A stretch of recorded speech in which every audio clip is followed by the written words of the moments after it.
I think someone like Christian Lindbergh just absolutely mastered the musicality of the trombone and making the breath just not just yeah, like you say, seamless, just not even appear in the music. Mm. But yeah, moving on to the breath and breathing, I think.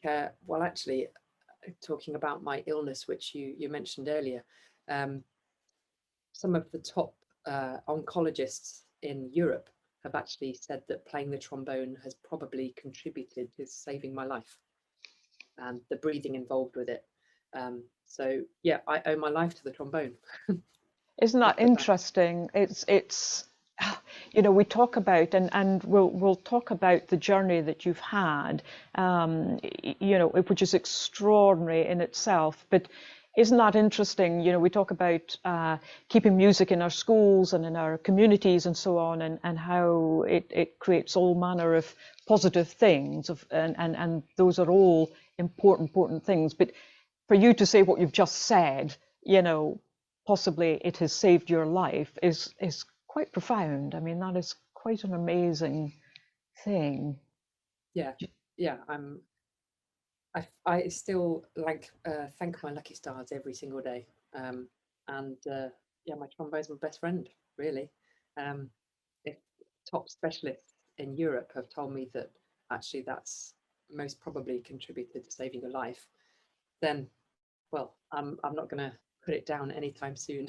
Absolutely. And do you think, though, that your illness, which, you know, has lasted a long time, you know, 9 years of navigating through, you know, lots of experiments, lots of new treatments and medicines, and many of them did not work for you, but you just kept pushing and persevering.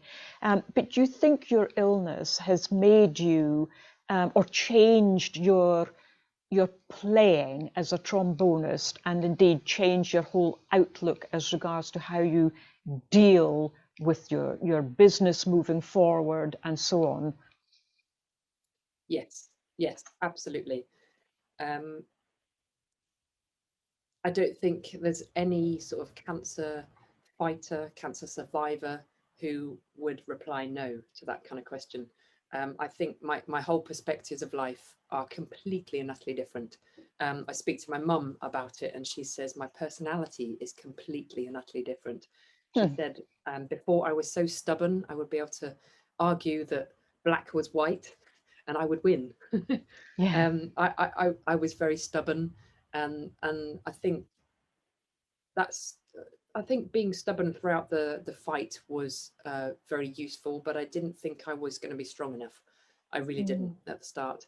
Um, but I think that inner stubbornness did come out, and determination. I think there was an awful lot of denial as well while I was going through it, because every single treatment failed, Mm. um, up until the final clinical trial drug that got me to remission. And for 5 years, constantly, every result, my specialists kept saying, "You are not going to survive." Hmm. Um, they kept telling me, "We've run out of options." But then they found something else. And then that failed and said, "Carol, we can't control this." And Mm. they sent me to psycho-oncologists to help me get my head around the fact that I was dying. But I was still touring and I still felt okay. So I was like, well, I don't understand what's going on. And my specialist in one appointment said, "Carol, there's a 4 centimeter tumor between your lungs." I said, 4 centimeters. And I It's, sort of put it's, my thumb and finger together to sort of mm. try and pretend sort of 4 centimeters in the air, looked at him and said, "That's pathetic. Four centimeters." And he just said, "Carol, it's 4 centimeters that is slowly killing you, and we can't stop it." And I think that was the first time it sort of hit home. And even so, I was sort of in denial. I think just to be able to, I thought I went to hospital, let them do what they needed to me, like test on me, whatever they needed to do. And as Mm. soon as I closed the door in the hospital and I left, I was like, right, back to me again. Because I think if you let it just weigh down your shoulders, and it's Mm. so easy to do that, there's just no escape from it. and my music was always my escape.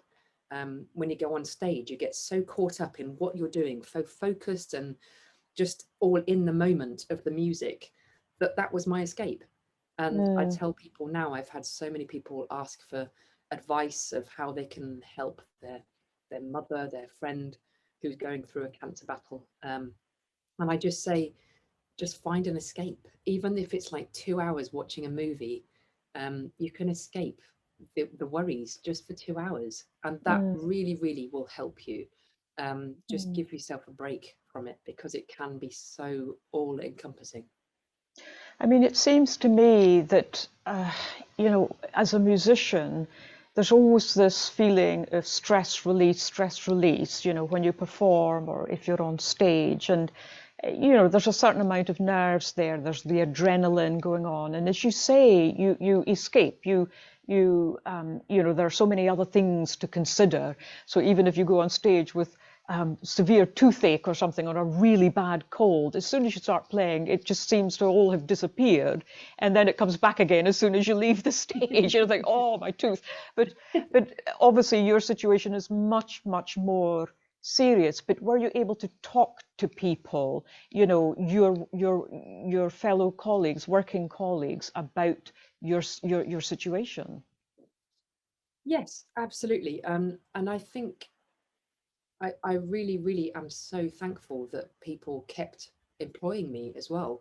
There were some people that didn't keep employing me. It was quite crazy at the time, because I was soon out of graduating, so I was still up in Manchester at the time, and the local people there were not employing me, but people like the BBC National Orchestra of Wales down in Cardiff were employing me still and supporting me. Um, and so it was crazy that I had to get so tired traveling all that way, just to be able to earn a living. But I was just so thankful to the people that did carry on supporting me. And um, I mean, the trombone world is quite small, and we all know each other all across the world. And I think I had just so much support. Um, I mean, silly little things like, I remember doing the sort of what we call muddy field dates, the concerts, big firework display concerts, and I remember you always have got clothes pegs keeping your music on the stand. And I remember a colleague of mine ended up grabbing lots of pegs and sticking them all on me at one point. Just silly little things. But then fast forward a few years, and I was in having my first stem cell transplant, and this clothes peg joke just carried on throughout the years. They just turned up in places, and then the BBC last night of the proms, the trombone section all had a clothes peg on their trombone, and I Oh, was stuck in hospital watching it, and I was just like, oh, that's how just incredible. But incredible. it's just small little things like that that just mean the absolute world, and you've got that support all over the place. So yeah, welling up now. Absolutely, I am too. It's an extraordinary gesture and story, and something, as you say, it starts with a little bit of fun, but means an incredible amount. So thank you for sharing that for sure.